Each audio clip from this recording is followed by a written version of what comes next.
So these three distinguished panelists, perhaps the greatest panel you will ever hear from at 3:45 today. Let me start by having each of you give a very brief, I'm going to pass this down, a very brief intro of yourselves, and then we'll get right into the questions. Well, thanks, Clayton. And let me start out by saying that I really appreciate what you're doing in the Harlem area and what you're bringing to this community. I mean, my involvement here is because of Clayton and Bruce and Silicon Harlem. And we're able to make some amazing things happen that I'm so excited about. I am from Arizona, believe it or not, but have a connection at Columbia University, and we're building test beds in the community to bring in the next generation technologies, and again, made possible by Silicon Harlem and the great community that you have here. So hi, good afternoon. I too am very thankful to Clayton and to Silicon Harlem in their leadership really around these issues. My background is that I taught for many years at Fordham Law School here actually, and now teaching at Georgetown's Law and Public Policy. And a lot of what I work on, and it was touched upon by Cy Vance, is this new wave of leadership at below the federal and state level, in cities in particular, because states and the federal level and national levels really all over the world aren't getting the job done on questions of equality and questions of justice, on questions of tech justice, really. I work with a group called the Global Parliament of Mayors that's trying to lead on these issues, but more to this audience, I work with Dan here and Clay and other folks on trying to put together a community broadband network and a new wave of computing for the future for that 40% of households who don't have access right now. We could talk more about that, but it strikes me that the future of all of this stuff, whether it's technology or a host of other issues, is really decentralization. Less and less will be wrapped up in central government and huge corporations, and more will be put in our hands, including technology, and there are lots of good questions about what are the consequences of that. Some good, some not so good. You're all going to walk out of here with a college degree, all right? Thank you. Hi, Dan Reyes from LDI, and thank you, Clayton, for having me as part of the panel. And I'm excited to be sitting next to Sheila and Dan. The brief moment that I had to catch up on what they're doing. It's amazing work, and being a product of NYCHA myself, I'm very happy to see that there's this effort being put forth to enhance and provide for some of the shortcomings that groups like that experience. At LDI, what I do specifically is I work with small to medium-sized businesses, and I help those businesses wrap their brains around all of the things that Cy mentioned and that have been mentioned here today around cybersecurity. So what we're providing is a sort of a one-stop shop for all IT needs for small to medium-sized businesses, and making sure that you can be productive, you can be safe, and you can get your jobs done without having to worry about the big baddies in the world. Kind of just focus on your core competency, leave the technology to us, leave the worries to us. We'll make sure you're well taken care of, and that's essentially what we're providing to groups like this and throughout the city across all different verticals. Excellent. Our objective today is for you to walk out of here with something that you will either activate in your own business or your own life, or something you can share with others. But you want an outcome here, right? So this is not just a discussion for discussion's sake. We want you guys to all come out I want to come out of this with an outcome. And we've got brilliant people. All of these people are brilliant. Dr. Foster, we talked about books all day today. Everyone had a book. Dr. Foster has like 20 of them. And Dr. Kilper is well documented as well. So let's go in, don't hold anything back. So I get to start. Dr. Kilper, why don't you talk about, I call it community as a platform. Harlem now is being positioned as a community as a platform, meaning that we will be in the position, this Upper Manhattan area, will be in the position to literally define what advanced technology will do for each and every one of us. we've been able to combine 5 different projects, if you will, that are going to literally transform how connectivity works, how the Internet of Things work, how cybersecurity is dealt with, all of that over the next 5 years. And that's no small thing, and Silicon Harlem is definitely involved in all of it, the Chamber's involved in all of it, and Dr. Kilper is also involved in all of it. So start with the term you guys been hearing in the news a little bit is 5G. Let's start with just talk about 5G. What the hell is it? That's right. So I'm a scientist and engineer, and 5G wireless, of course, is if you open up your cell phone, we have that little 4G symbol there, right? So in 2020, we expect that the 5G standard would officially be rolled out, and you'll have a cell phone that'll have a little 5G symbol there. And just like 4G changed the way the game is played, because suddenly we have these smartphones and we're using our cell phones, our wireless for everything. That's what 4G gave us. Now 5G is the next thing. And actually, so what's the next thing? Well, the way that I look at it is that the internet, this whole wireless capability that we have, is going to become much more local, much more in the physical environment. And in fact, you see around the world, cities right now are racing and fighting to deploy what they call smart city test beds, to build out infrastructure for this 5G change. And they want it in their cities because if you have the advantage, if you have these capabilities, people will be able to do more and create more and be more artistically expressive through these technologies within your communities. And that's going to attract investment and economic development. So if you fall behind and you don't have these capabilities, that's going to set you back. And when I say that things are becoming more local, the 5G is going to give us more of what we call bandwidth, more speed with our internet, and importantly, what's called lower latency. So the amount of time it takes for signals to go around and for computing to happen. And there's a control loop that's going to be happening that allows you to manipulate things in the physical environment. And a great example is, let's say, emergency response. Today, in principle, we know that remotely we can do amazing things. So remotely, in principle, a doctor could perform surgery or some sort of operation on some patient that's far away, and it's done in certain ways.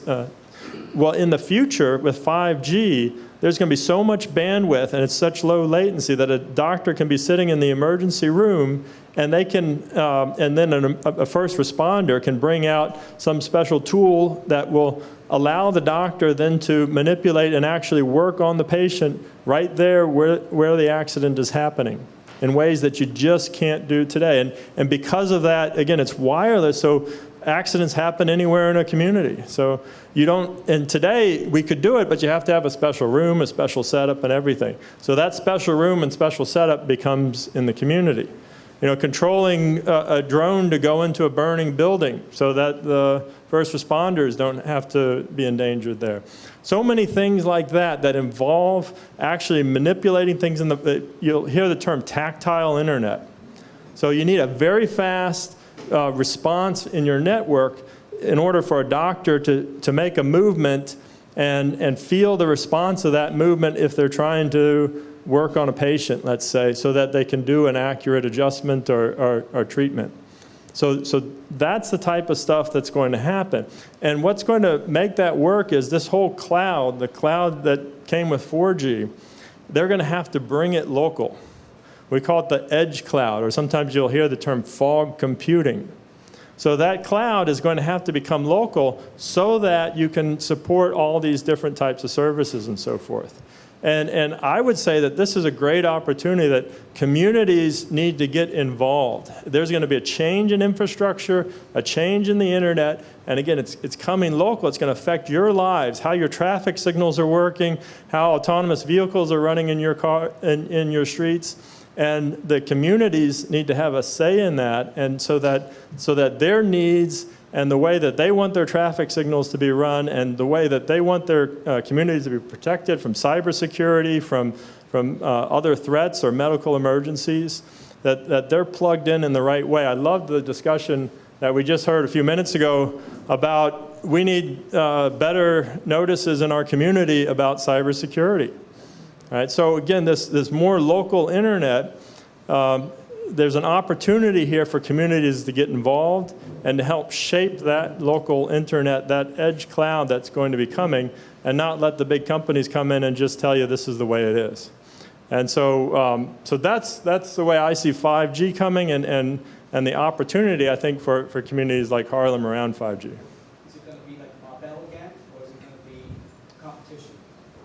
Well, I mean, I should let Dr. Foster say. Let me just say, having worked at Bell Labs for a number of years, that's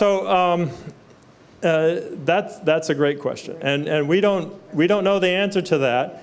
And you know, one of the fantastic things about the internet, I'm a big technology guy. I want to see it used for good and to see good things happen.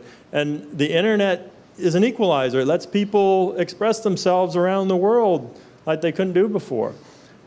But what we're seeing is if there's an inequality in terms of access, in terms of capability, then you don't get that. Certain voices get minimalized, right? And so, again, we can make it that equalizer. We can make it distributed and create opportunities for everyone if we set it up the right way. All right.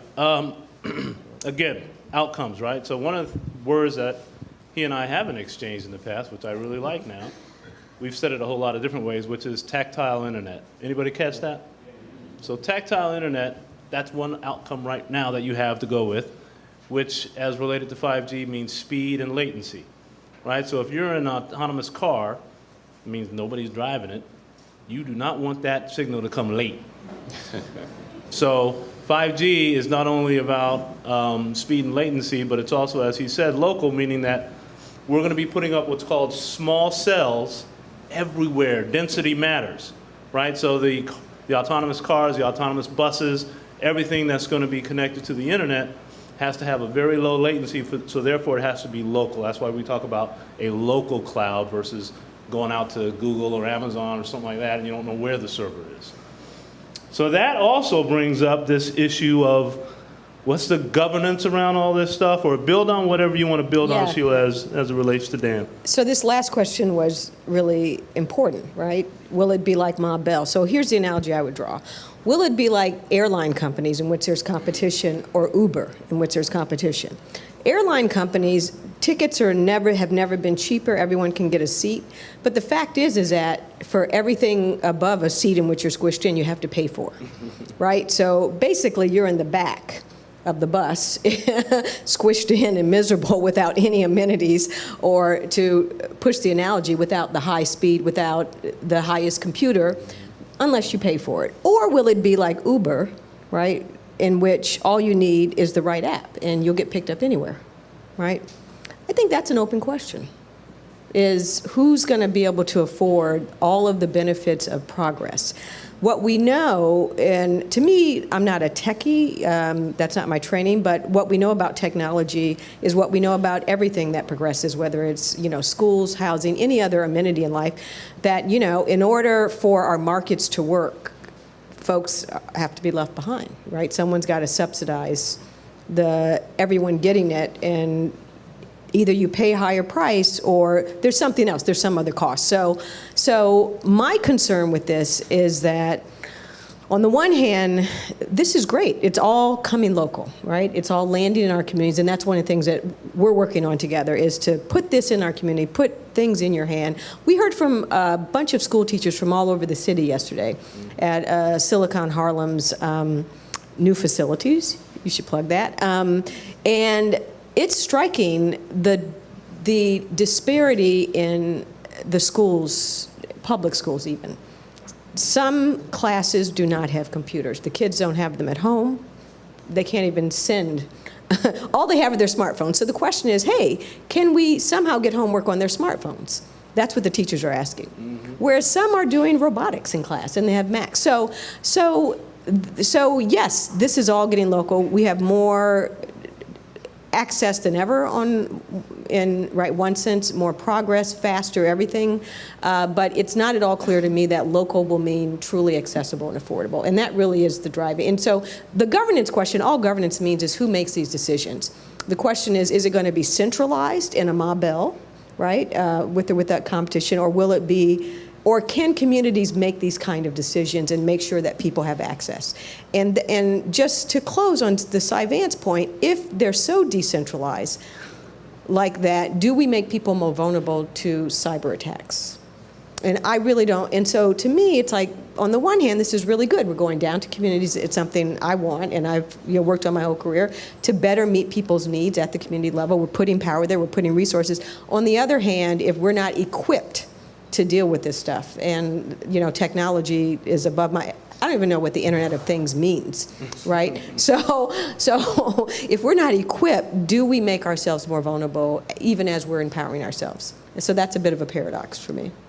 And part of the point here is we are in what I call the fourth industrial revolution, where these kind of revolutions only come around every 100 years or so. And this is a moment where the whole world has to upgrade, right? Whether it's connecting everyone or connecting everything, the entire world is going through an upgrade. And the difference that we can make in today's upgrade is profound. Because industrial revolutions in the past have primarily been designed, contemplated, and built by men. Designed, contemplated, and built by men with really nice degrees.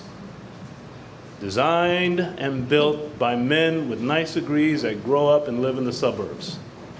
So it's not that they're trying to be negative to anybody, but that's their prism. And we are finding out that when you have that type of prism, it can create divide. So we have a moment here as a community to add our voice. What about someone with different abilities?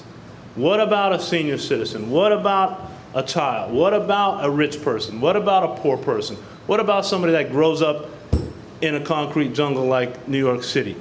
We have to now add all voices if we want our next infrastructure to be for equity. And that's the moment that we have right now. But there's also a right now in terms of what's happening in our offices. You have something to say about us, our business owners here, and what should we be thinking as we think about our office of the future? I think it's a great question, and it's one that when you think about 2040, you think about we're 20 years removed from the year 2000, and we expected flying cars, and we expected all kinds of, wild stuff, which hasn't happened, but a bunch of other amazing things have. And what we're seeing is that, a lot more offices are getting away from cubicles. They're going to open spaces. They're trying to, do away with the walls, literally, of what divide people and trying to, join people together in a more community-based sort of a setup. And you want people, especially your younger generations, they want, the millennial types want to be able to work from anywhere, work from environments that feel more like home and less like a strict office environment. And so a lot of what's going to come down the pipe, I think, is going to be things that facilitate that. But then you're going to have the things that eventually will get to the point where you have the types of interfaces that you've only seen in movies. The Minority Report and the thing where Tom Cruise is in, wearing a virtual reality sort of a setup. We see that that's already here. And you have, you talk about manipulating things in real time over the internet. Those kinds of things we're on the cusp of that. And by 2040, it'll be, rote. It'll be, the routine where you'll call a car that's driving itself. You're able to work from the back seat of that car because you have who knows what G internet at that point. You're getting work done on the way to work. Every car on the road is automated, so you're never late anymore because every car is talking to every other car and is talking to other systems that are managing them. So you know that when you leave your house at 8:30, you're going to get to the office by 9. You're going to be able to walk in. You're going to walk into an office space that potentially is going to know who you are by recognition. It's going to dim the lights the way you like them. It's going to turn on the music you like and going to be able to concentrate to. All these types of things. Your desk is going to adjust to the right height because you feel like standing that day, and the temperature is going to be set to the way you want it. You talk about Internet of Things is going to enable all of those different things to be a reality, and it's really going to be a game changer in terms of productivity and in terms of making the office, something that's really personalized. Well, it's interesting. It's not only office, and the way you just described it, it's also your home. Imagine walking up to your door, it knows you and just unlocks, lets you in. I'm ready to live like that right now, actually. But there's so much coming. There's so much coming. And the good news is what we're doing here between Silicon Harlem and these great minds and the chamber is we're trying to do all this stuff the right way, meaning we're putting real research behind this. This isn't just rolling something out and hope it works. So one of my pet peeves is that the city has done many great trials and yet errors. You can walk around Harlem and look up at buildings and just see old wire still hanging around and antennae that's not being used, routers and access points. At one point, they were supposed to be the solution.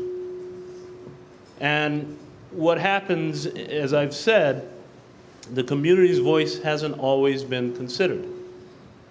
If I went to a mayor's town hall 20 years ago, and another mayor's town hall a few years ago, 20-year difference, same issues were coming up.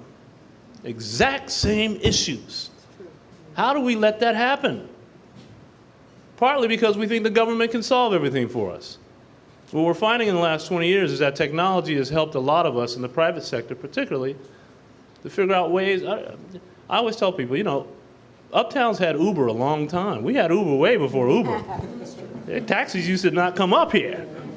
But we knew how to pick up the phone, call a number, and that dude was right in front of you in a minute and take you anywhere you go. We just didn't have the app. So none of this is all that greatly new. The whole purpose for all the technology right now is not technology for technology's stake. Tech is to do one particular thing, which is what we've always wanted to do since the history of the country. How do you make lives better? And so I'm going to be stumping my own message throughout this conversation because it's so important that we all, I think Lois said it earlier, it's getting access to the information.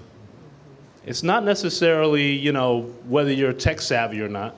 It's most important that we get the information to the community, right? When I tell you the 4 issues I hear at these town halls from 20 years ago and yesterday, garbage, we got problems with garbage. Noise, too much damn noise. Let me give crime is sort of fallen, but crime's still a thing. And then the last one, what do we all think? Rats! Yeah. We've been hearing that all, I've been hearing that all. So the question is, are we creating an infrastructure that can solve those problems? This isn't always just solving the problem of tech for tech's sake. Say, oh, this thermostat's smarter now. No, are we approaching the community issues? And it's now going to require public and private to come together to figure this out. So Clayton, I want to ask you a question. Please. For IR, you mentioned the 4th Industrial Revolution. And also, Dan here mentioned all the things that technology is going to be able to do that we used to do ourselves. Both of those things mean loss of jobs and loss of opportunity, even at low wage levels for people who don't have these fancy degrees. What part of this transformation can communities work on that will prepare people to be able to participate in it, to make a living? And Bruce, if you want to sort of chime in on this, feel free. We're talking about the loss of jobs as a result of the extraordinary technology that we have at our hands and how everything is going to be tech-enabled. So my first reaction is there are jobs coming in this country that we can't even imagine yet. All right, when we're looking at food shortages, when we're looking at space travel, when we're looking at animal replacement, robotics, there's a whole lot of jobs that are coming, and the jobs that will be lost will be as you're saying, much more robotic, much more things that are just routine, but there's still going to be hands-on activity throughout the rest of time, I believe. But there will be new jobs. So the critical thing for a community is to help shape the minds of our young people and all of us to what I believe is what's called, what we used to call back in the day, it was critical thinking. We call it now computational thinking. And the reason why we call it computational thinking is because computers figure out problems in a very organized way. We can train our minds to do that. And so when you have a big problem like, hey, let's all go to Mars. Well, that sounds cool, but you got to now figure out how to do it. So when you have a problem, you got to now, what we call decompose it. Break it into different little problems. So you solve the little problems to solve the big problem. You do what we call pattern matching. This is what computers do. They look at patterns and they go, oh, that's all the same. We can put that over here. And let's deal with the third thing, which are abstractions. Once you do that, you'll end up with what we call an algorithm. That algorithm means that I can give it to you. If I gave you all the ingredients to make a brownie, but you didn't know you were making a brownie, if my algorithm works, it will come out as a brownie. So that's what we're trying to do with those who could be left behind, is to now train the mind so that no matter what we go into and no matter what jobs are lost, they'll be in the position to be a contribution. Dan.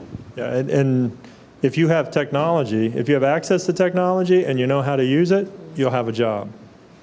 Right? That's the key, simpler right? than what Very good.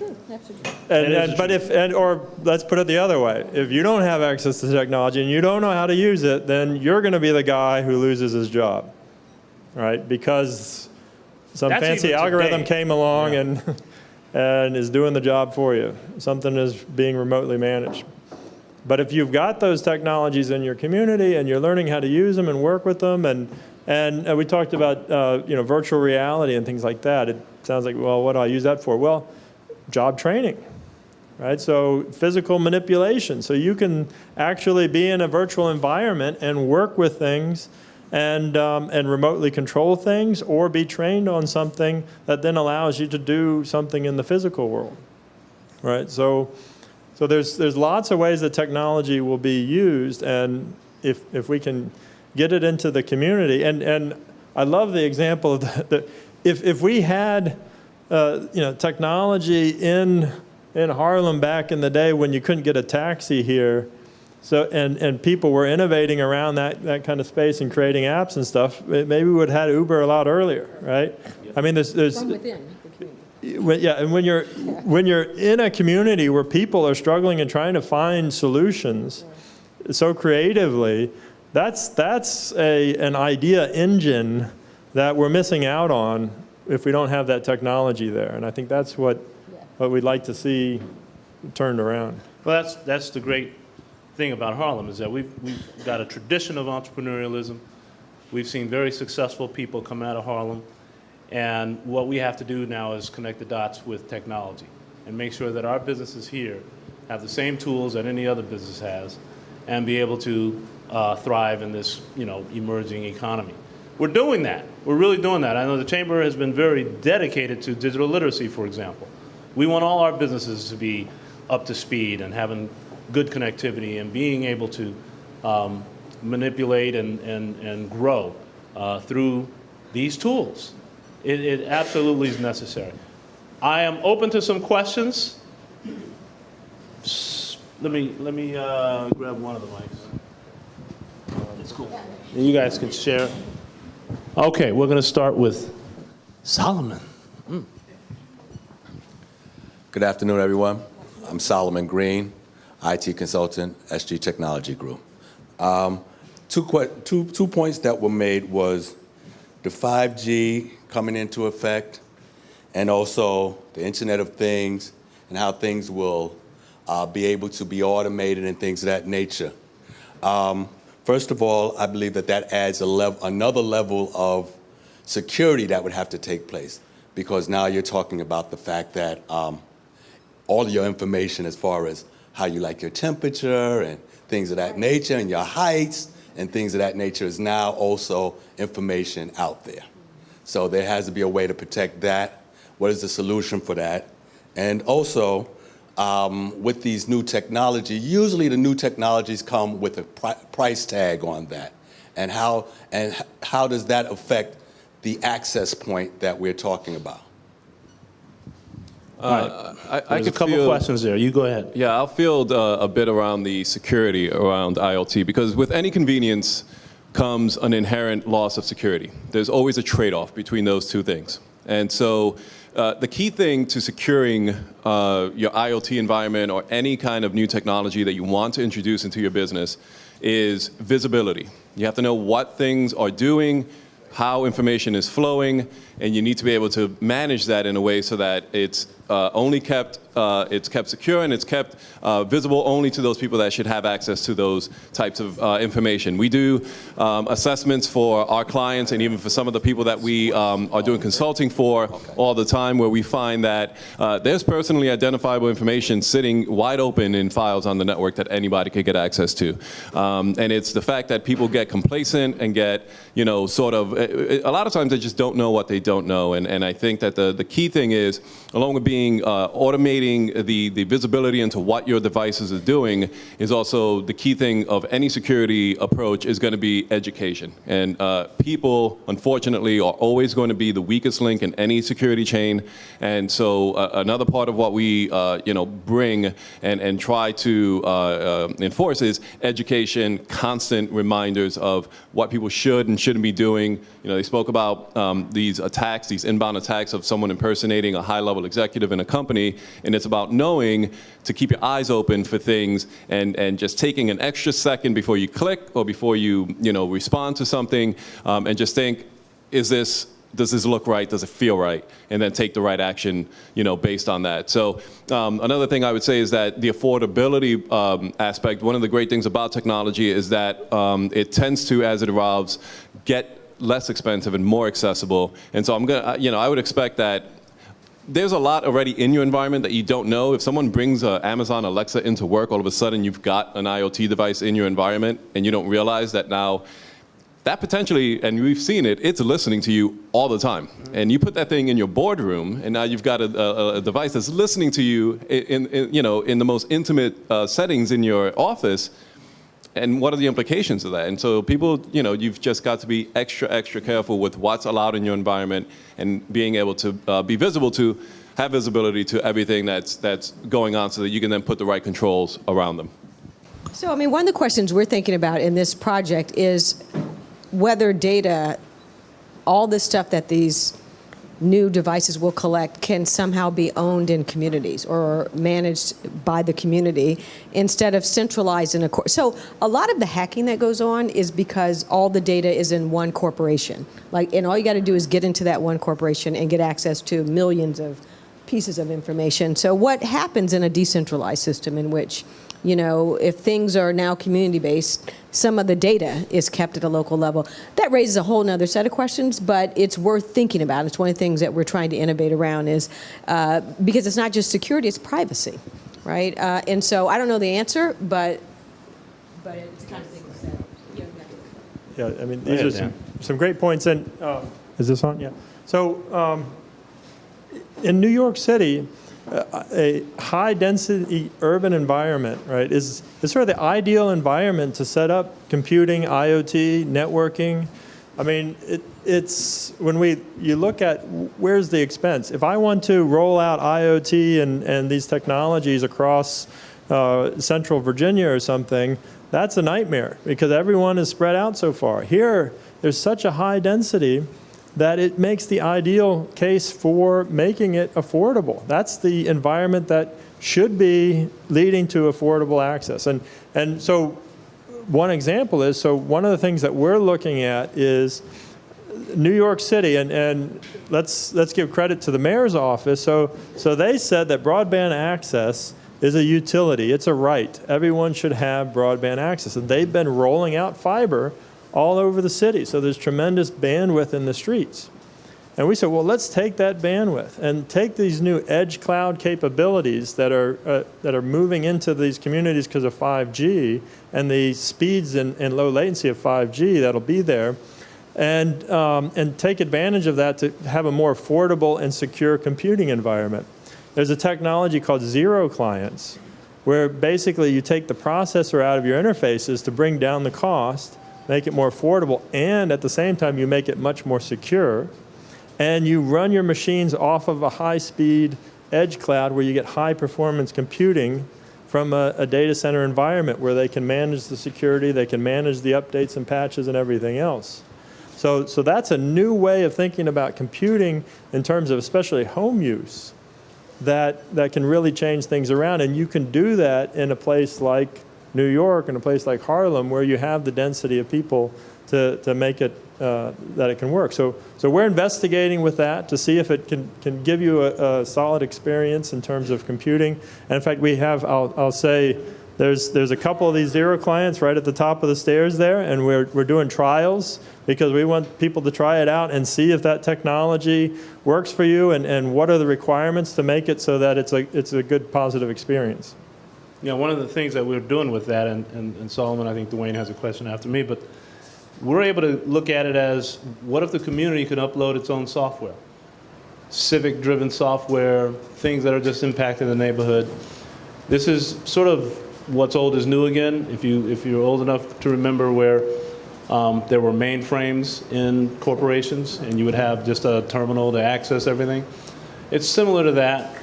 And the good news from a cybersecurity perspective, to your point, Solomon, is that when you centralize the server, if you will, there's only one point you got to go check out. When you have everyone with a computer and processing and on screens and everything else, that attack can come from anywhere, and it's a nightmare to try to solve. So there's a lot of interesting things. All of this is under research right now. We're not deploying. It's under research. We want everyone to weigh in. This won't work for me, or this is how this should work for me. All of that's going to happen. So we're doing this over the next 5 years, is just figuring this out. Dwayne, you had a question? Yeah, wait for the mic. Thank you, sir. Hi, good afternoon. Thank you guys for all the information you've been sharing. Thank you, Lloyd. My name is Dwayne Norris, financial services professional. My first question is probably a basic one, and maybe it'll help everybody here, but I was learning about, locking your computer, covering your camera. I currently don't do enough of that, and I don't really do anything specifically to protect the device in my pocket. What should we be doing to protect our cell phones, which I make a lot of transactions on, I buy stuff on? Is there anything specifically I should be doing with that device? And then my other question is a little bit more forward-thinking, which has to do with blockchain technology and all the investments being made into that. Do you see that playing a role in the way business is done and business transactions, as well as cybersecurity and how it tracks and monitors transactions? Good. Maybe let me try and address the last question, because I'm learning a little bit about that, and I have something to say there. That more and more we're seeing blockchain and blockchain type solutions as a nice means of securing a lot of things that are happening in the background in networks and IoT and these technologies. There are numerous startups that are investigating the use of that technology so that they can keep things secure in any type of financial transaction that's going on. There again, it's a question of if there's infrastructure in the community, infrastructure that's supporting these types of services that blockchain can run over, that can keep your data secure in a edge cloud environment, let's say, what we've been talking about here, and keep all the transactions secure that are happening financially. So that's a great new development and technology that can help with the security problem for sure. I think specifically around the protection of the device in your pocket. Simplest thing is a password, a complex one, 6 digits. Make it so that if you leave it and someone finds it, they can't unlock it. And potentially, if you want to go to the extreme, set the kind of setting where after 10 attempts, the device is wiped and all the data is gone. That's one simple way to do it. You can get more extreme with it, and some of the solutions that we do for some of our clients is that we have software that's installed and that really locks down the settings on the phone, prevents people from going to places where they shouldn't, doing things that they shouldn't, exposing data that they shouldn't. So there are a lot of different solutions, but the simplest one for just the general public is probably just putting that code on it and just making sure that you have good backups of your information. If it gets lost, you don't feel that bad that if you can't recover it and it has been wiped, then at least you can go back to an old backup. That kind of also is a good practice for business and in general for the data that you have in your company. You talk about computers being locked and having rules that make that happen. All of that should be automated. A lot of what we do for our clients, and forgive me if this sounds like a pitch, but what we're able to do is bring enterprise level type security and controls down to the small business level so that you have the ability to feel secure in that you are as protected as the big guy. You have backup, you have multi-point security that's keeping the bad guys out and keeping even the people inside protected and safe from doing things that they shouldn't do. Stuff like this, like I said, technology advances, those things get more and more affordable. You're able to do this as a small business, and you're able to be more productive and also still be secure in your day-to-day operations.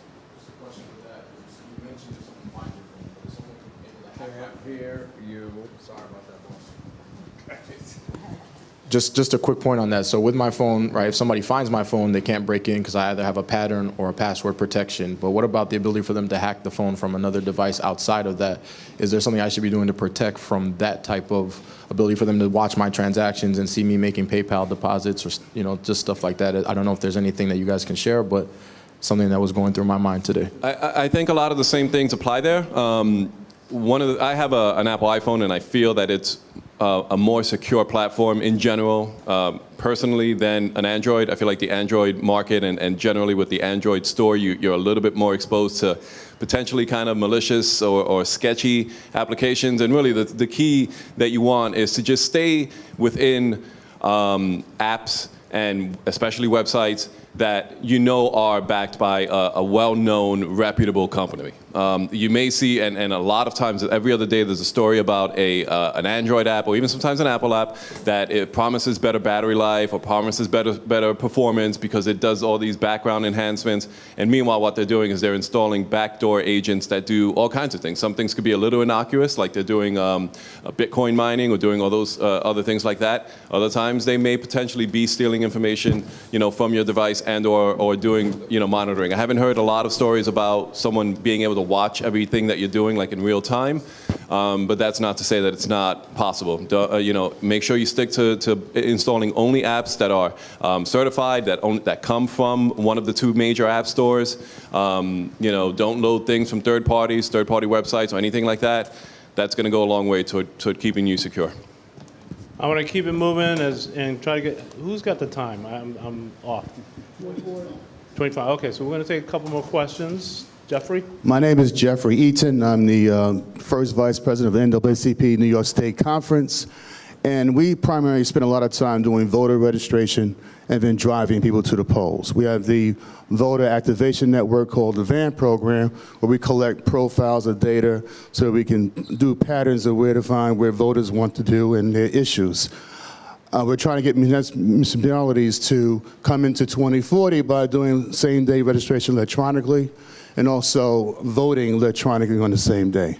And then Russiagate comes along and pushes us further back. Are y'all working on anything to deal with this issue right now? Because that's really primarily important to us and how we can do to protect, because we look at it as voter suppression. Thank you. Are you doing anything on voting? I mean, I would say,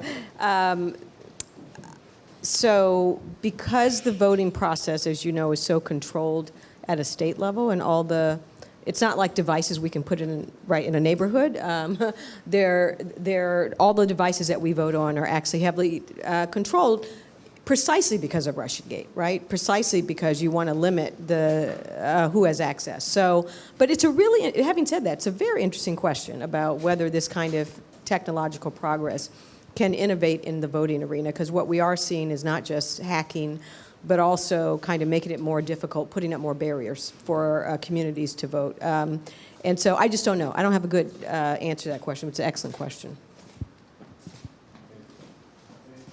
Who do we got? Serene, go ahead. Okay, so Clayton's not gonna like what I'm gonna say right now. Don't say it. But that's okay. So I'm old school, right? I don't do PayPal because I don't trust it. If you owe me money, you either give me a check or you do Chase Quick Pay, right? So there's all this, you talked about the two, whatever the lack of word, of certified Play Store or whatever it is to download the app. I'm like, you know, Ms. Foster, I'm not very tech savvy. I know some things, but not a lot of things. I know, Lloyd, hurry up. So the question is, no, but seriously, what are some specific things for those of us who are old school, right, that you can do to try and protect yourself against some of these attacks or things that you need to do? And these are things I mentioned earlier about that tip sheet that you can add, Lloyd and Clayton, when you create that with Cy Vance's office. Who wants to take that on? I can try. Education is the number one thing. Making sure that you're not clicking things that you shouldn't is going to be, part of that.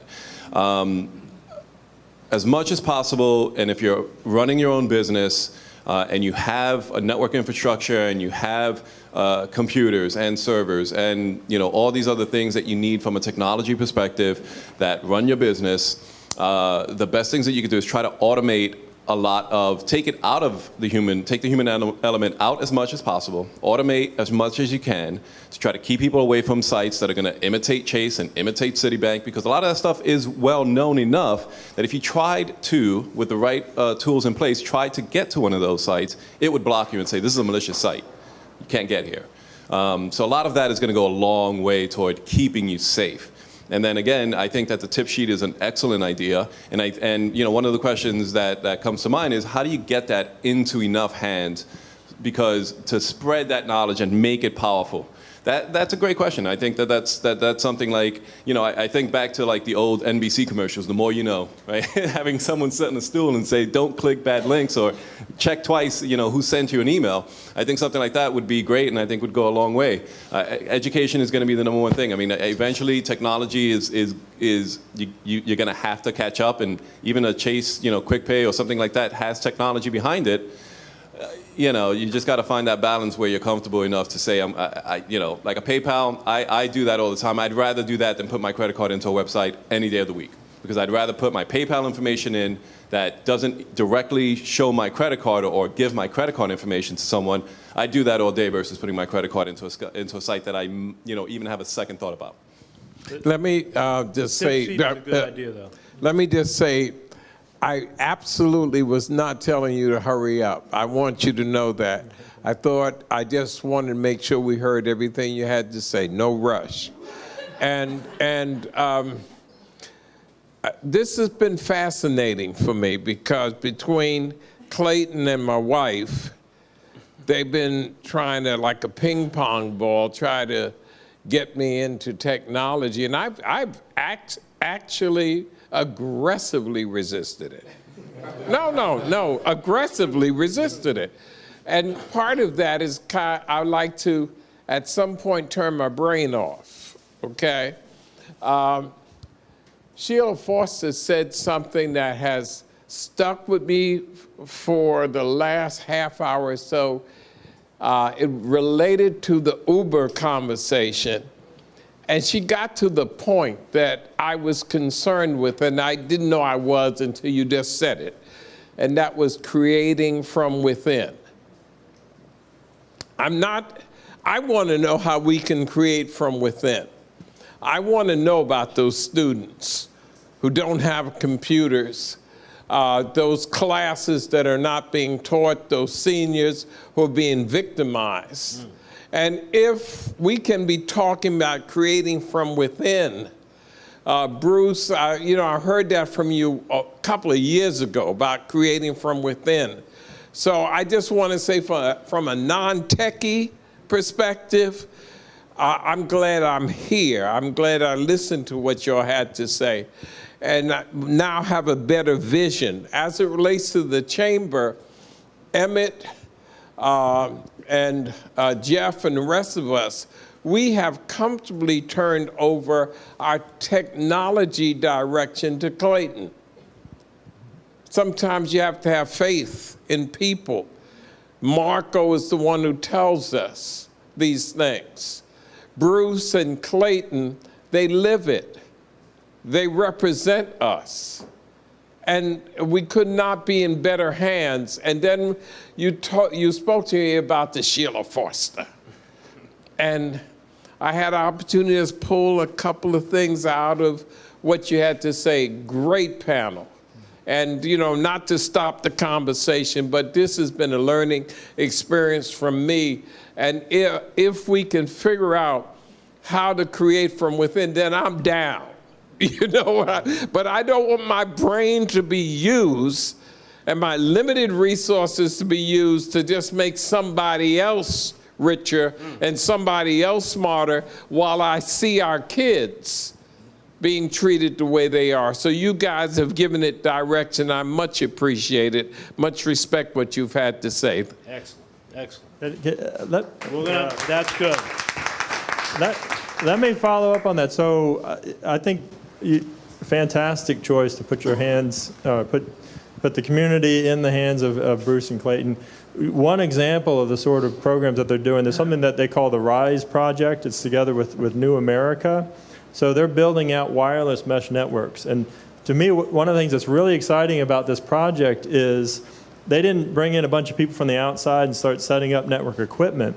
They actually created a program of digital stewards where they recruit from within the community and train these kids how to set up wireless mesh networks, wireless access points. And they do it in a very interesting way where, you know, not everyone is that interested in how a wireless router can be programmed, but they are interested in enabling access and working with the community on using the internet. So they divide these cohorts up into different teams where some folks are focusing on working with the community, how to deploy the equipment, where it's going to go, how it's going to get used. Others are focusing on programming those routers, and they look at the different talents and they help to work with those to create a team that then goes out and makes a difference in the community. And that's just one example of the types of programs that these guys are doing to really create that opportunity to create from within.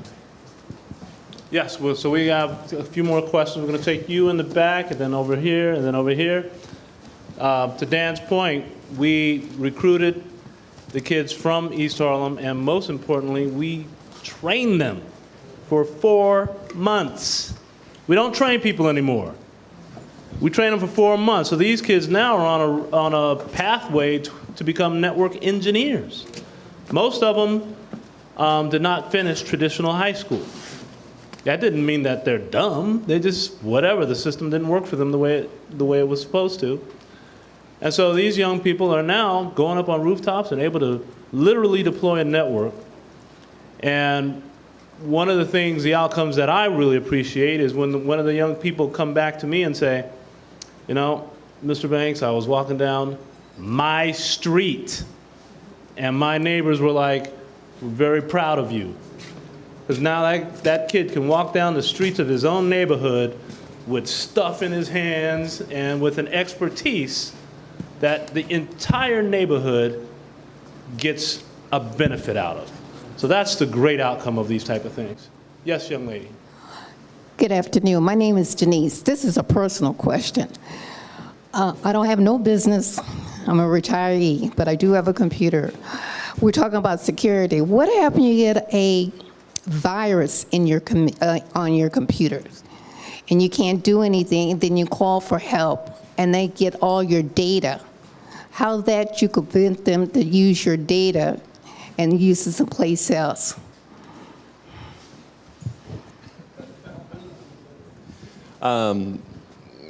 Sounds like a tricky situation if you've called someone and if they've gone in and taken your data, and you know, assuming it's not a reputable place.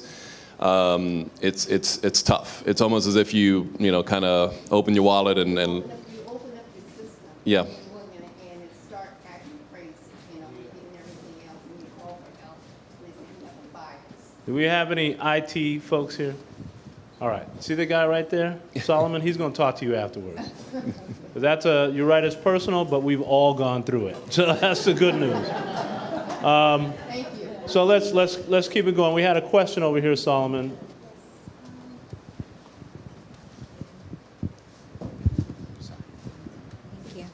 Good afternoon, everyone. My name is Daniela, BNMA, and I have a question relating to like the more you know, what the gentleman said. And my question is that I am wondering if there's a way that either the Greater Harlem Chamber of Commerce either partners with key organizations in the Bronx or in Brooklyn, so that way this kind of information, I'm thinking specifically about the cheat sheet, that's something I know that a number of communities in Brooklyn, like businesses, would actually love to actually access. So I guess the thought process is, I guess if we are creating a hub of knowledge in Harlem, we also have to be careful that we're not creating inequality within the other community of colors, if that makes sense. So I'm wondering if there's a way that we can sort of like pull in some of the other communities, right? Whether it's in the Bronx, in Staten Island, and Brooklyn. So this is a world-class event, and it's at Columbia, and we have access. What else can we do? I guess that's my question. It's a good question. Solomon, grab it. Bring the mic up here for Lloyd. Real simple answer. Harlem is a state of mind to us. It is not a location. It is not in Manhattan. It is not in mid-Manhattan. It is a state of mind. Clayton and Bruce, they've been around the world, much less Bronx, Brooklyn, Queens, Staten Island. So the message that is being conveyed is for whoever needs to receive the message or who asks to get the message. So we have no borders, and whatever we can do to convey this, we're there, okay? Contact us. You just got an answer. I'm right here. Okay. And I'm right here. Okay. I got you. Okay. With that, I'm going to say thank you, personally, thank you to my team, the Silicon Harlem team who's here.